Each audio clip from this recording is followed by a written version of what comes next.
Boris Johnson has been ordered to tear up the withdrawal agreement his predecessor, Theresa May, agreed with the European Union. In a devastating report by the Centre for Brexit Policy (CBP), there are several areas within the agreement which could be problematic for the UK. With that in mind, Express asked readers, should Boris rip up withdrawal agreement and demand talks start again? In response, 4,492 said the Prime Minister must renegotiate a new agreement with the EU. Out of 6,905, 2,252 said he shouldn't, while 161 said they weren't sure. In response, one person said, "I think we should, but only after we have left under WTO." A second said, "Declare it null and void as there was no intention by the EU to work for a fair deal."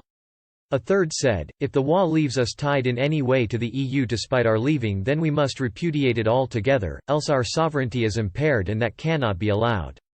A fourth said, "Any agreement that has the toxic taint of May on it is suspect.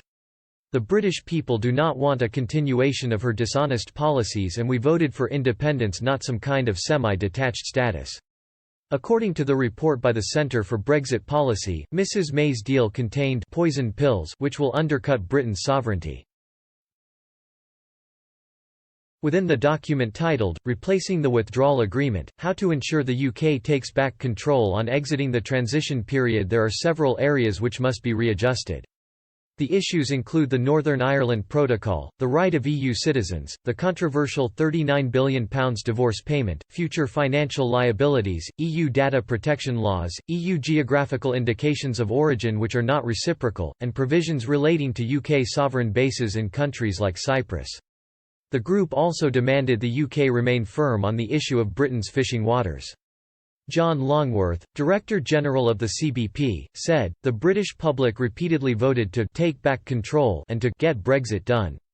But we are now in the fine print stage of our departure from the EU, and close examination of the terms agreed by former Prime Minister Theresa May and only partially improved so far by Prime Minister Johnson reveals that we are a still long way from fully restoring our national independence."